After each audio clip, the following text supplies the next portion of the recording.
Lynette, wait. May tanong lang ako bago ka umalis. Hindi mo na ba ako mahal? Nagkabalikan na kayo ni Ma'am Moira, diba? Doon ka na sa kanya. Maging masaya ka na sa asawa mo. Alam ko na hindi mo nawala yung singsing.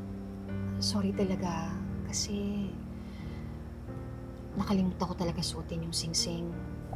Alam ko naman hindi ka sanay magsuot ng singsing. Kamag-alala, hindi ako galit. Izzy, kamusta ka na? Sumakit kasi yung dibdib at yung ulo ko. Kaya kami napasugod dito sa ER. Nag-aalala kasi kami ng misis ko eh. Knowing na may history ng breast cancer yung family niya. Ngayon, may pupuntahan tayo. Na naman? Importante kasi ito eh. Kailangan natin pumunta sa simbahan para magpa-schedule. Kung pwede sana wag lang ngayong araw. Kasal natin itong pinag-uusapan natin eh. Parang ako lang may gusto mag-asikaso. Binayin ang bukol na nasa dibdib ni Ma'am Izzy. Pwede po bang patanggal na rin yung dibdib niya? Ano nga po ba tawag doon? Mastectomy po, sir. Mastectomy. Diba, Doc? This is my body. Dapat desisyon ko kung anong gagawin ko sa katawan ko. Tama naman po kayo eh. Katawan niyo po yan, kaya desisyon niyo po yan. In medicine po, yun din po yung nire-respeto po namin bilang mga doktor. Si Michael naman, kahit ganun yun, mahal na mahal ka nun. Mahalaga ka sa kanya. Oh, huwag mo sabihin sa akin, gusto mong umurong sa kasal.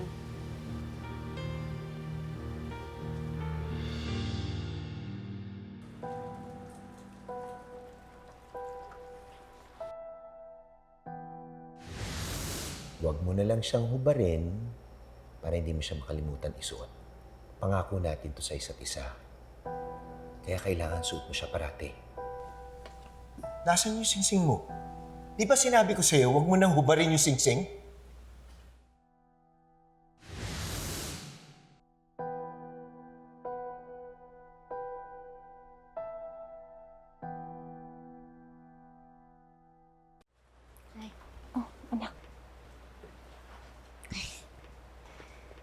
Parang nagmo-moment si nanay ah. Ika lang po ba? May problema po ba sa school? Ay, hindi sa school. Eh, saan po? Nag-away kasi kami ng Tito Michael mo eh. Oo, bakit naman? Kasi hindi ko kasi na susuot itong engagement ring. Kaya ang gusto niya, palagi ko itong suot. Eh, syempre naman po na hindi ka pa po kasi sanay.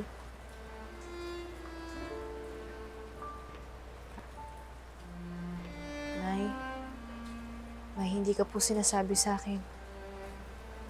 Hindi naman dahil sa hindi ako sanay. Pero, kasi ako komportable na suot-suot ito eh. Alam na po ba ni Tito Michael? Hindi.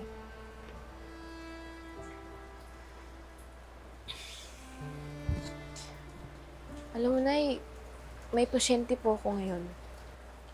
Yung lalaki po, gusto niya po magpa-mastectomy yung asawa niya. Ibig sabihin po nung tatanggalin po yung dibdib niya.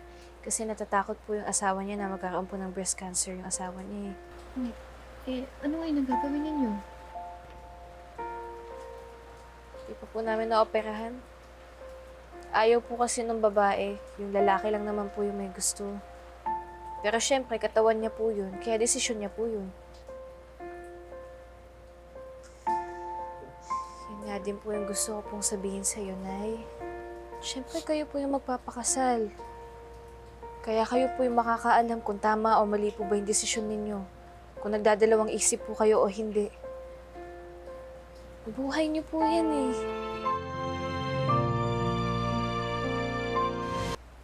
Bakit sinasabi mo to sa akin? Kasi, Nay, tagal ko na po napansin yan. Nung kakapropose lang po ni Tito Michael, naramdaman ko po na parang naiipit lang din po kayo sa kanya. Will you marry me?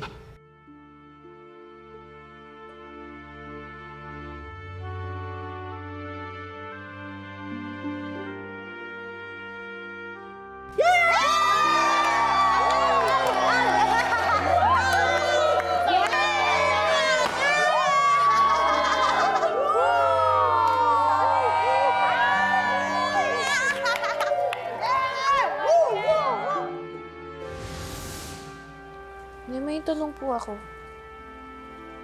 Ano yun? Kaya lang po ba nag-guess po kayo kay Tito Michael kasi doon po kaming lahat nung nag-propose po siya.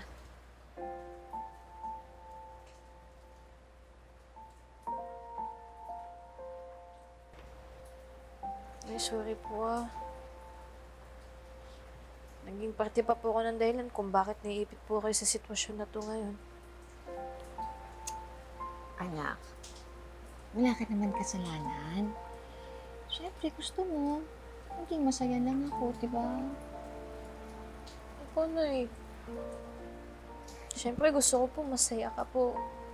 Kaya nga po sabi ko po sa iyo, di ba, kung ano man po yung gusto ninyo, susuportahan po kita. Pero Nay, isa lang po yung pakiusap ko. Sana sabihin niyo po to kay Tito Michael.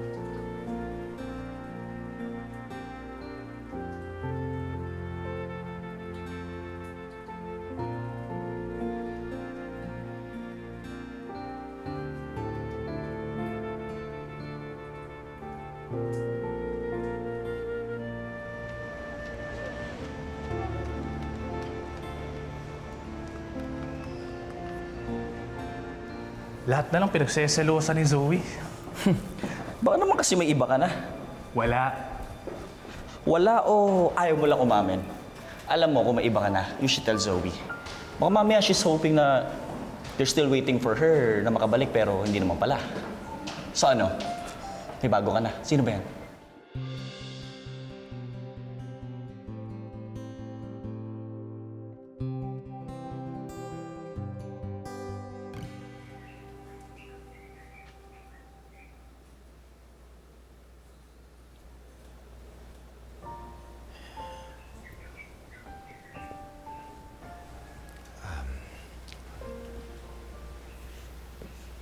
Lynette, Michael, pwede ba kita makausap? Gusto ko lang humingi ng dispensa sa'yo sa nangyari kahapon. Lumagpas na naman ako sa linya. Alam ko, kailan mo lang ako sinagot, pero nag-propose ako agad sa'yo. Siyempre, ganun ang maging reaction mo. Dapat inintindi muna kita eh. Hindi kita pinagdudahan. Annette, I'm really sorry. Pasensya na talaga. Michael, sorry din. Sorry kasi sa halip na maging honest ako sa'yo, nakuha kong magsinungaling. Sorry, Michael, kung pinaasa kita. Sorry, pero hindi pa ako handang magpakasal.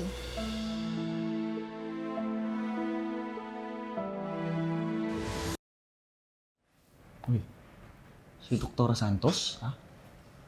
Anong Doktora Santos? Sino may sabi may gusto ko kay Annalyn? Pinag-uusapan niyo ba ako? Narinig ko yung pangalan ko eh. Hindi. Ito kasi si Doc Ken eh. Kasi alam mo, feeling ko, si Dr. Antonio may gusto sa'yo. Dok, Prado, kung ano sinasabi mo ah. Baka mamaya may makarinig sa'yo tapos isumbong ako kay Zoe. Magalit pa sa akin yun. Eh, ikaw, Dok Lo, maging na ba kayo ni Zoe? Nag-message na ako sa kanya explaining everything. Ayan, ayaw pa rin niya maniwala. Sabi niya sa akin, mag-usap na lang kami pagbalik niya. Eh, kailan mo siya babalik? Wala siyang binanggit. Excuse me, pupunta ko lang sa Naisy. Ah, Dok, sasabihin na mo ako.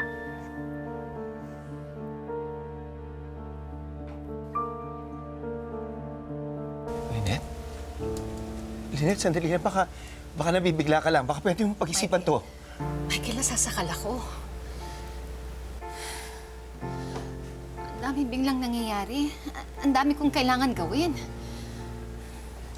Lynette, kung gusto mo huminto tayo, itigil muna natin itong wedding preparation. Please, Lynette. Huwag ka lang mag-back out sa engagement natin.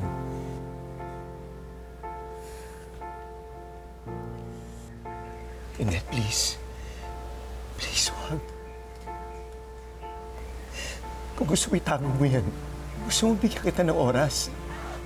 Ikaw, pag-isipan mo lang maigi, Lynette. Please naman, tagal ko naghintay sa'yo. Ayoko mawala ka sa akin, Lynette. Lynette, mahal na mahal kita. Kayo ni Annalyn.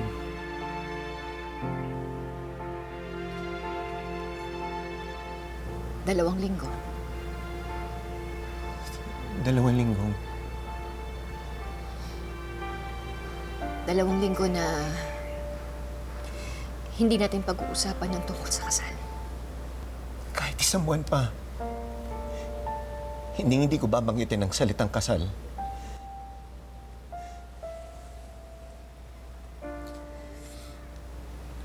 Pumapayag na ako.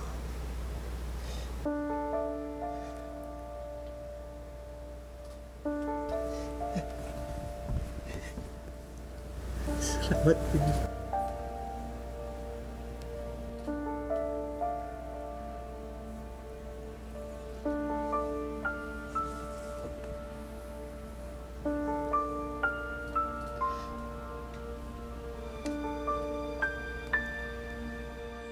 Bakit yung buko lang yung ipapatanggal mo? Akala ko ba we had an agreement na magpapamastectomy ka?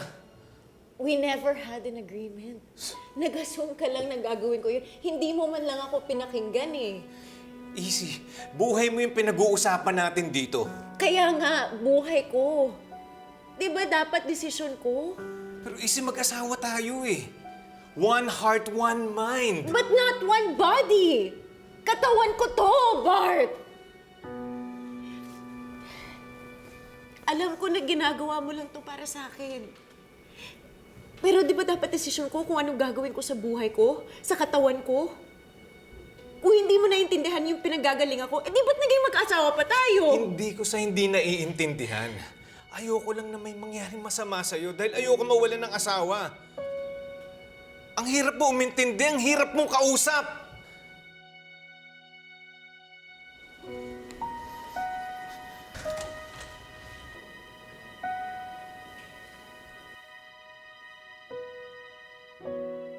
Kausapin ko lang siya.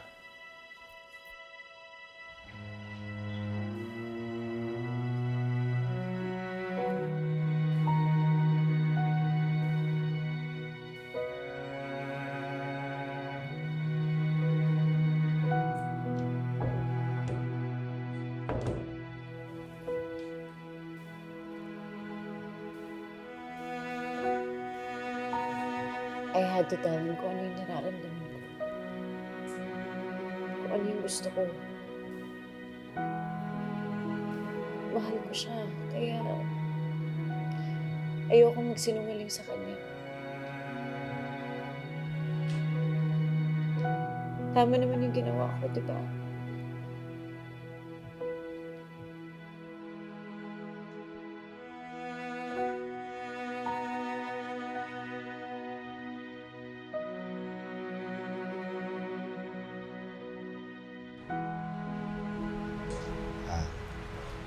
Lynette, salamat ha. Binigyan mo ako ng isa pang tsansa.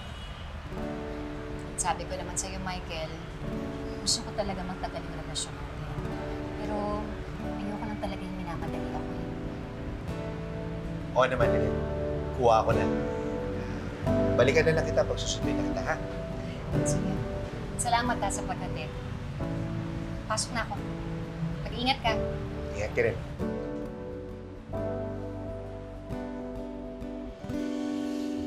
Michael? Good morning. Teacher Sherry, good morning.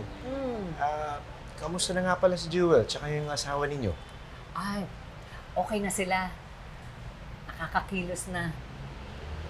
Swerte nga kami dahil sa Apex kami napunta.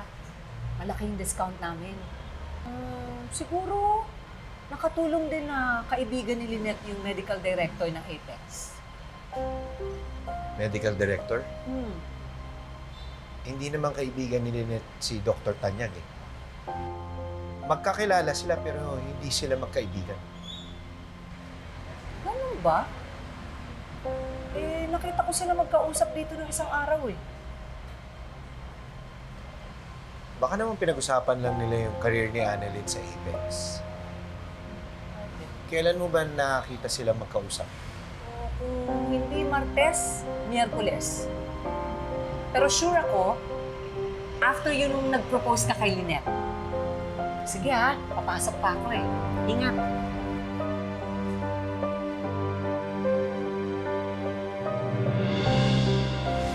Sorry, Michael, kung pinahasa kita. Sorry, pero hindi pa ako hanggang magpakasal. Alam mo naman yung problema namin kay Kuya. He fell off the wagon. Bumalik na naman siya sa drinking habit niya. Kung gusto man siyang tulungan ng parents ko, we can't. Kasi he doesn't even want to help himself. Nako, Luke, alam mo naman yung kuya mo. High school pa lang, matigas na talaga ang ulo ng kuya mo eh. Kaya nga eh, we can't force him to do something na ayaw niya.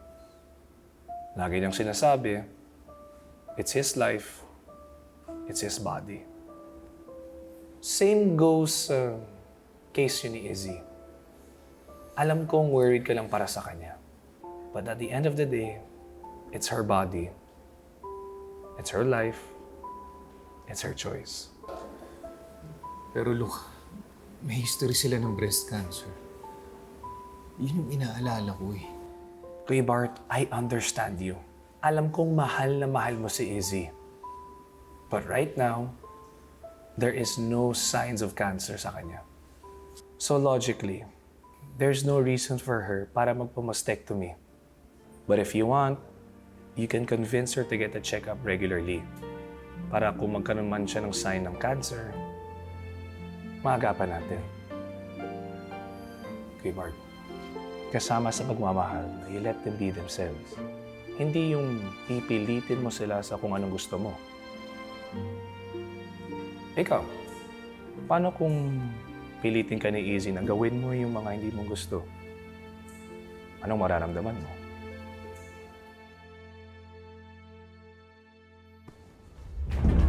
RJ!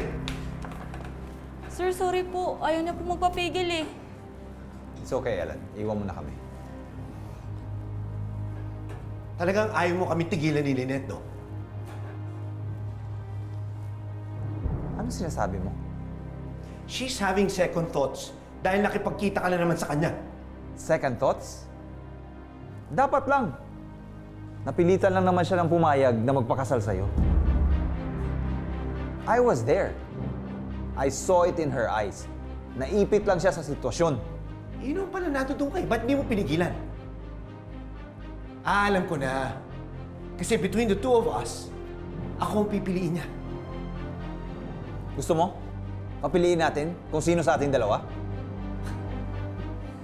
Ako na ang pinili niya. Ba't hindi mo matanggap na ikaw ang talo? Hindi mo talaga kami tatangganan, no? Sige, tingnan natin magiging reaksyon ni Moira kapag nalaman niya na nangungulit ka pa rin kay Lynette. Michael!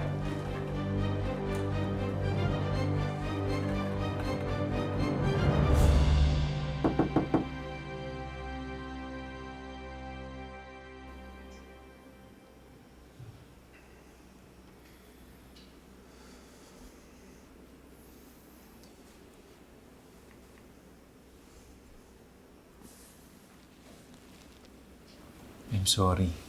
I'm sorry kung naging selfish ako. I was too focused on my fear na pwede kang mawala sa akin.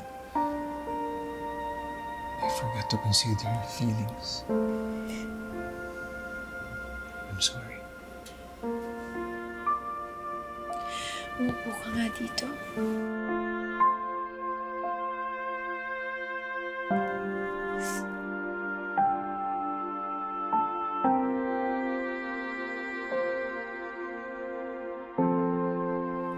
Ayoko magkaroon ng cancer. Ayoko matulad kina Mommy at sa iba ko pang family members. Pero ayoko din na pinipilit ako na gawin ang isang bagay na hindi pa ako handang gawin.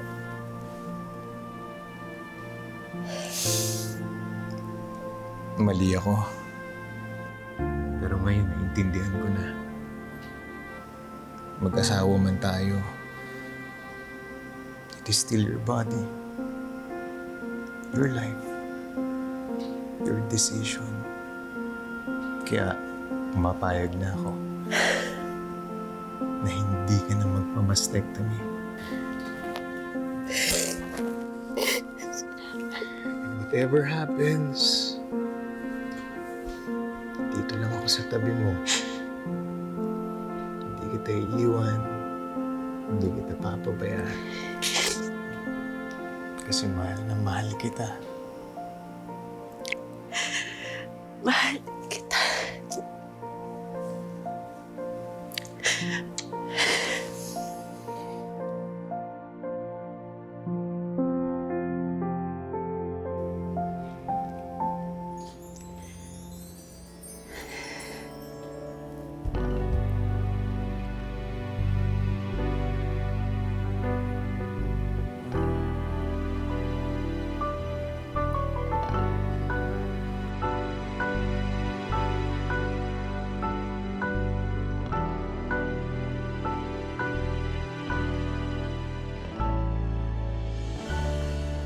Lynette, close pala kayo ni Doc Tanyag, no? Bakit di po natanong? Eh kasi nung minsan nakita ko kayo nag-uusap. Nakita mo kaming nag-usap? Kaya akala ko close kayo. Hindi. Hindi kami close. Magkakilala lang kami. Yun ang sabi ni Michael.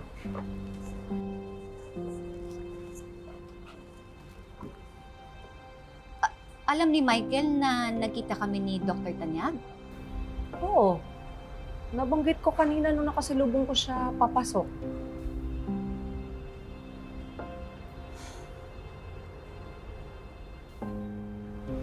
Bakit, Lynette? May problema ba? Meron eh. Kasi pinagsasalosan ni Michael si Dr. Tanyag. Bakit naman? Mahabang kwento. Bakit? May dapat bang pagsilosan? Hindi, wala. Pamilyadong tao si Dr. Tanyag. Lynette, sorry Hindi ko alam eh. Pasensya na. Okay lang yun.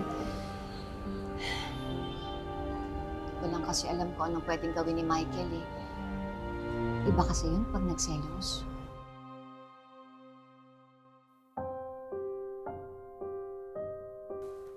Yes, I need that report on my desk tomorrow morning. Please make sure, Michael. okay? Akala mo ba ako magdudusa kapag sinabi mo kay Moira na nag-uusap kami ni Lynette?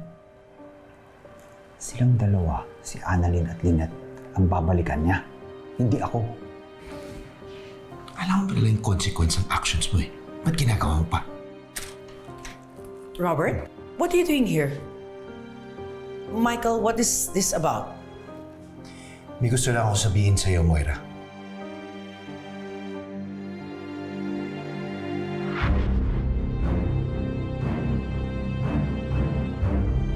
I'm sorry, Michael. I don't have all day. Ano yung gusto mong sabihin sa akin? Gusto ko lang sabihin sa'yo na engaged na kami ni Lynette. Congratulations. I'm so happy for you. Kahit ako nga, hindi makapaniwala na ikakasal na kami. Muntik na nga siyang mag-back out. Kaya lang, naayos naman namin. So, tuloy ang kasal. And I'd like to personally invite you, kayong mag-asawa, to our wedding. That's so sweet. Naiinggit naman ako. Honey, what if mag-renewal of vows din tayo? I think that's a good idea. Nakakatulong daw yan para tumibay ang pagsasama ng mag-asawa. Anyway, I have to go. Papadala ko na lang invitation sa inyo. Thank you. Have a good day.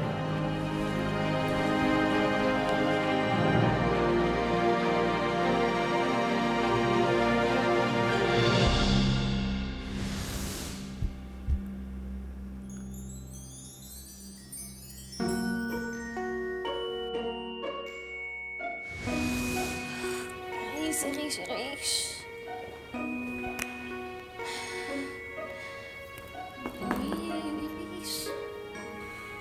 Doc Annalyn! Regan? Opo, nandito ka. Napapadalas yung dalaw mo dito ah. Siyempre, nandito ka eh. Ay, teka. Naiwan ko yung pasalubong ko sa'yo. Teka lang ah. Taran! Surprise! Alam mo, nakakainis ka. Puma-punchline ka na naman.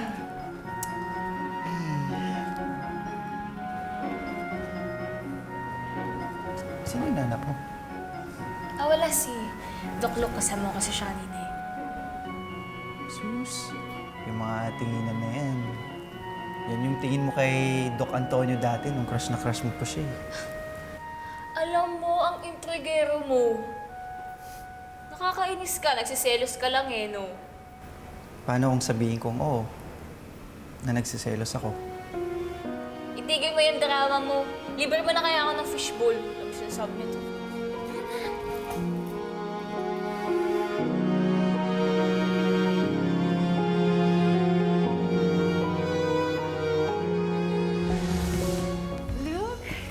Hi! Zoe! Si Luke may kausap na girl dun sa lobby. What? Mukhang may mangyayaring confrontation scene. Tara, sunod tayo. Mais. Huwag muna, kakabalik lang ng doktora Tanya. Excuse me? Huwag mo nga landiin yung boyfriend ko. Zoe, can we talk? Bakit? May problema ba? Totoo bang nakita kayo ni RJ tapos hindi mo sinabi sa akin? Siya ba ang dahilan kung bakit nagbabackout ka sa engagement natin? May pagbalik sa akin si Luke. Ha? Hindi mo pa pupuntahan si Zoe? What for? Para magkaayos kayo. Don't push me to her, Annalyn. It will be unfair for the both of us kung makikipagbalikan lang ako sa kanya knowing that I like someone else. Sino ba kasi yan, ha? Sabihin mo nga sa akin, baka kausapin ko yan. Sabihin ko, tigilan ka na niya. Ikaw,